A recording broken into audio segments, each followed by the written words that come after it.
And gentlemen, thank you for being here today.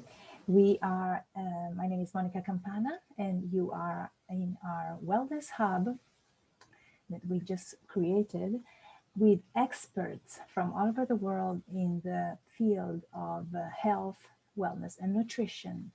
Today, we have a very special guest all the way from Illinois. Her name is Kathy Levin, and she's going to tell us a little bit about her background. What did she do to get to where she is today, and what is she doing to help people with their health? Kathy, thank you for being here. The floor is yours. Oh, thank you. I'm so appreciative that you invited me on. Like Monica said, my name's Kathy Levin. I'm a registered dietitian. I'm also a certified diabetes educator, and I'm board certified in lifestyle medicine. I've been a dietitian about 30 years, which is hard to believe that it's been that long.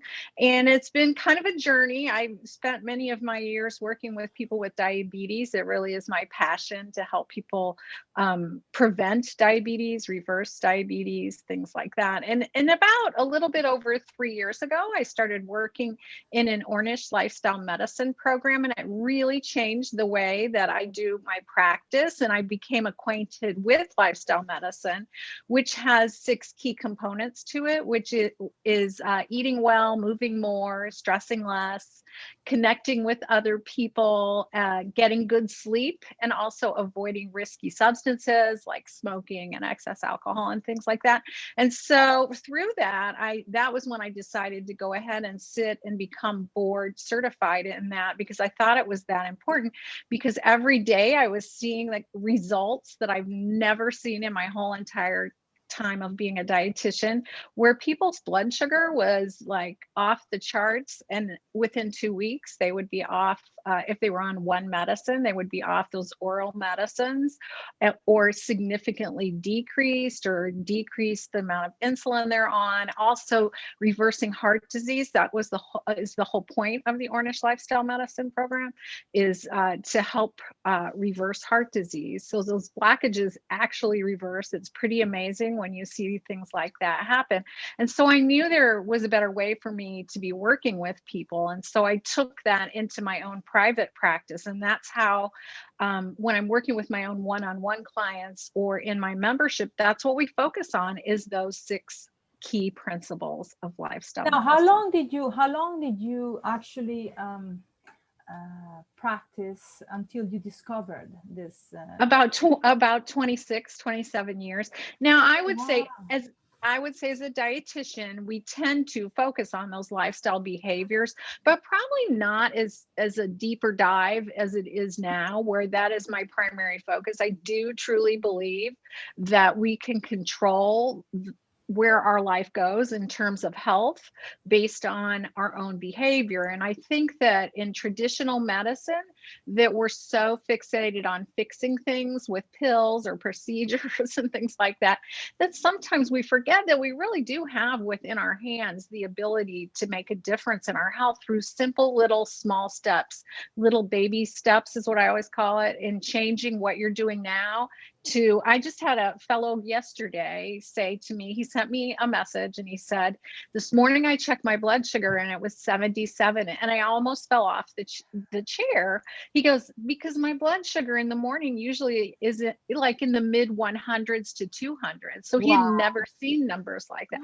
So that to me is life changing. That's what fills me up, fuels my fire to keep doing what I'm doing. Keeps you going. And how long did he? I mean, everybody's different. Everybody's different. Mhm. Everybody reacts in different ways. But more or less, on average, when do you start seeing any changes, any improvements? Sure. Well, like I said, I mean, you can see things as quickly as 2 weeks. I've seen it happen over and over at that 2 week mark. If you're really doing the work, and like I said, it's all 6 of those key pieces, and one is not more important than the other. I think as a society, we get really fixated on our diet and we get really fixated on exercise.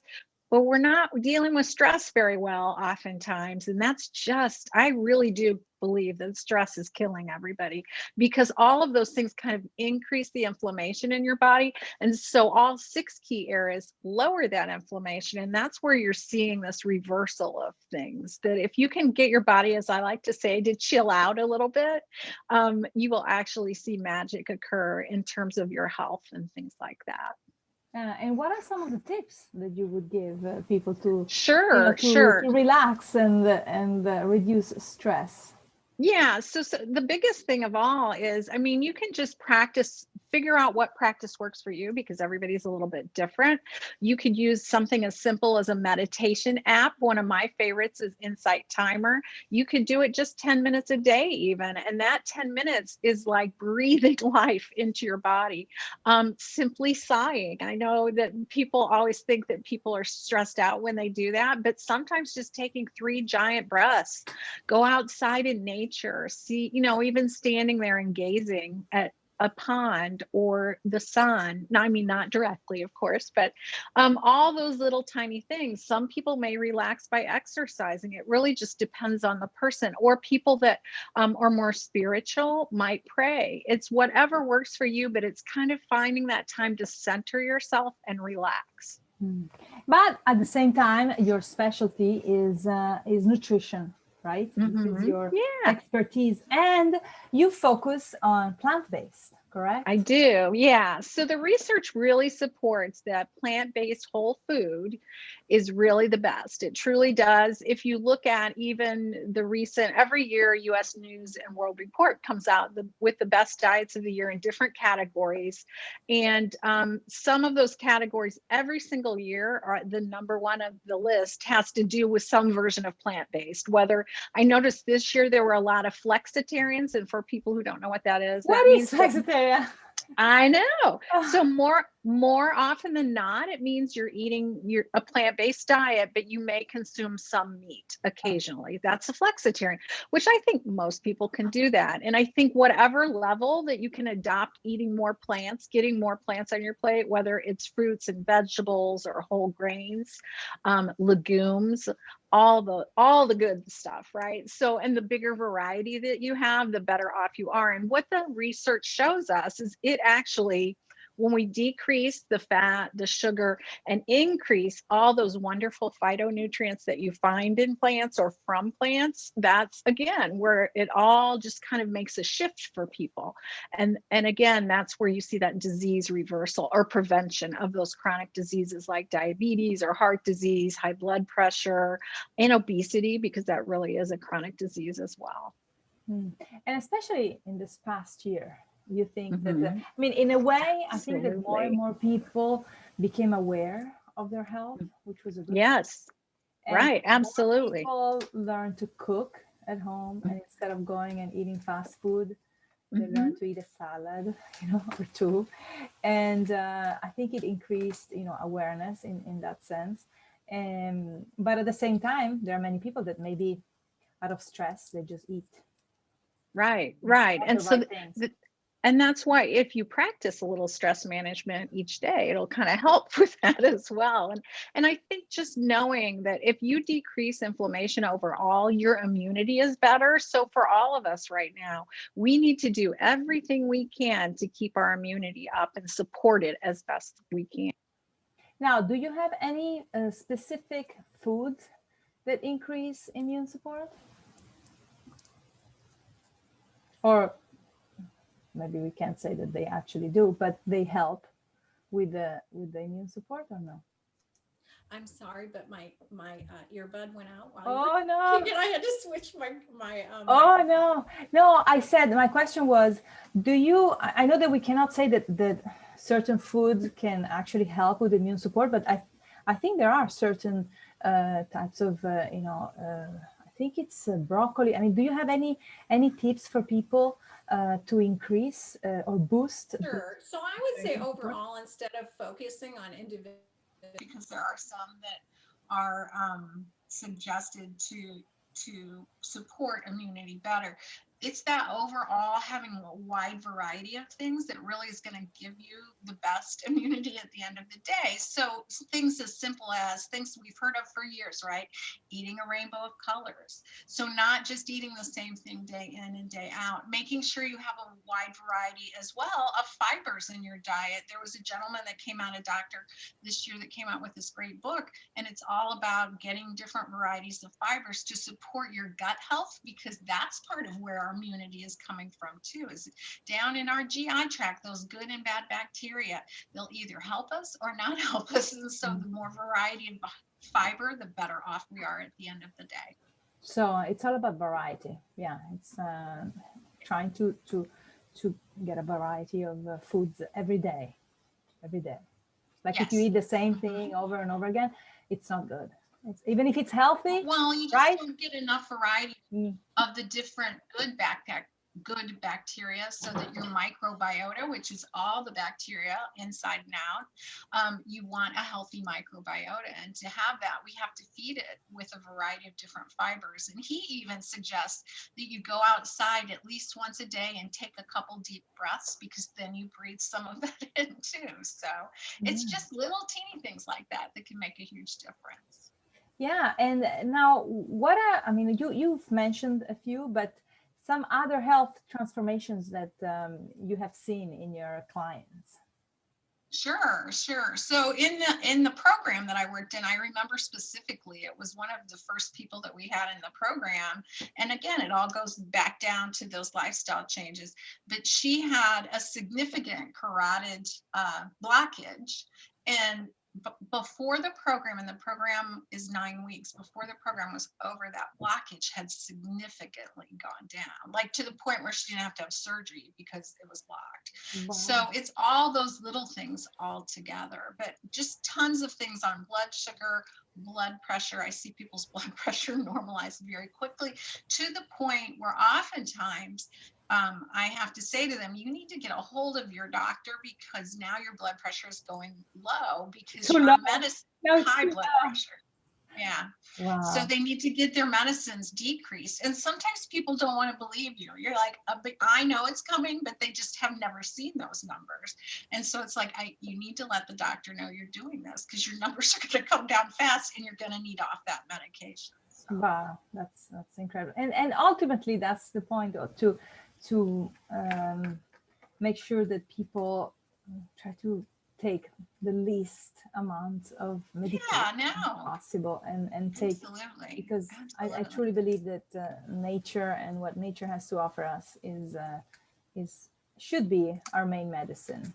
But sometimes you can't, sometimes you, but you know. Yeah, right. Exactly. It doesn't mean it'll be 100%, but you can certainly drive the ship. And I always jokingly say that a lot of times when I talk to people, they feel like they have no control. And my analogy always is, you're not in a boat going down a river with no oars. You have the ability to change the direction that you're going at any point in time, but you have to put the work in. It's not always easy. But is it easier than having open heart surgery? Heck yeah. So, I mean, or losing a limb because you had diabetes, or, there's just on and on and on, or having a stroke because your blood pressure is high. If you just take those tiny little steps and take a few minutes each day to treat your body with love and kindness, it will love you back. It really will. Yeah. And so people can work with you, like you can offer you said a free consultation.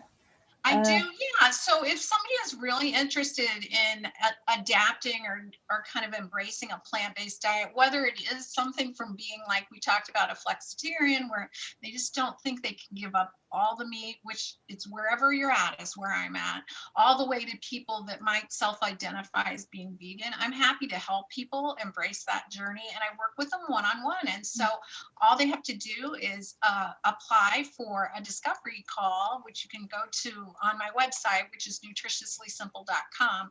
And if you go on there, there's a little place to apply. And then what we'll do is I'll review your application, and then we'll just do a chat on the phone and see how I can help you. I also have a membership where it's mostly ladies. It's called plant-based simply sisterhood, where it's not, I mean, part of it is we're embracing those 6 core pillars, but it's also about supporting each other. It really is a place. I think that women tend to take on the world's problems a lot of time, or their own little microcosm of problems, and that we don't often put ourselves as high on the list as we should. And it's part of that is what that group is about, is getting nice. Yeah, you didn't give me the link. I'm gonna put it on the post soon, so people can find it. Love it. Absolutely.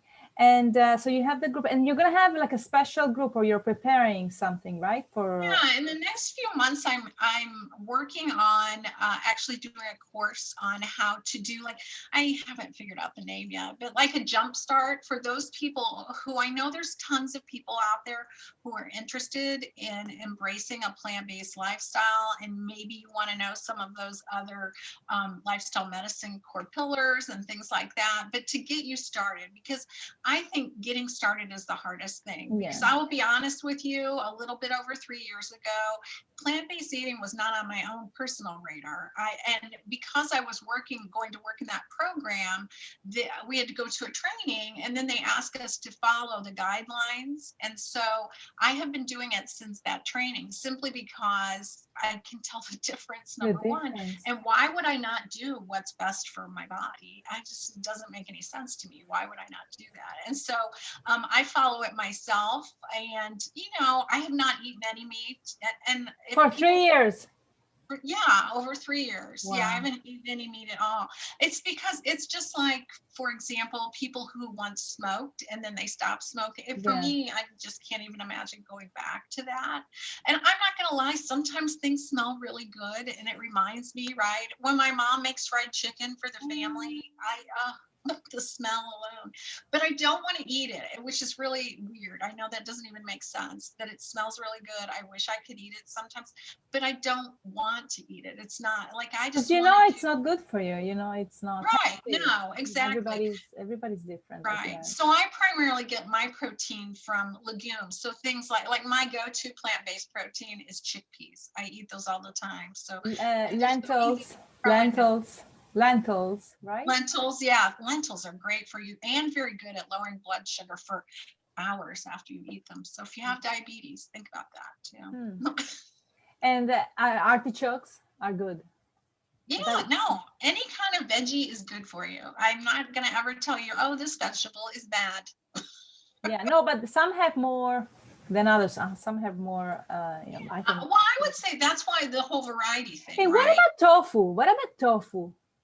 What about it? Would you want to know? You eat a lot of it. You put it everywhere. Is that, kind of replaces the... Yeah, no, you can use, soy, right, because it comes from the soybean, obviously. You can do tofu, or tempeh is another one. Tempeh is, tofu is, if you think of tofu as being like a cheese, if you will, made from soybeans, it's the same kind of processing, the way that they make it. And it comes in a block, and depending on the firmness, you'll see them from a very soft all the way to extra firm in firmness. That's how much water's in it. But tempeh is where they actually take the soybeans and they chop them up, and they're fermented and kind of pressed into a block, if you will, and you can slice it. Like, I've made bacon, if you will, out of tempeh, just by using a little bit of liquid smoke to make it have that smokier flavor like bacon would. But yeah, no, tofu, tempeh, and then there's edamame, which is the young green soybeans. So you kind of have the whole gamut when it comes to soy, and also a great source of protein for people that eat plant-based. Wow. Well, I would talk forever, but our time is up. So, Kathy, I hope to see you again soon, especially if you're going to launch any type of program. But thank you so much for sharing your knowledge. And I hope that everyone is we're going to find your information down below on the post, and we'll contact you, especially if they're thinking of changing their food lifestyle. How do you call it? Because it's not really a diet. It's a way. Right. No, it really is. It really is eating experience. Exactly. And so thank you so much. Thank you everyone for being here. And I will see you very soon, Kathy. Okay. All right. All right. Bye everyone. Mwah. Ciao.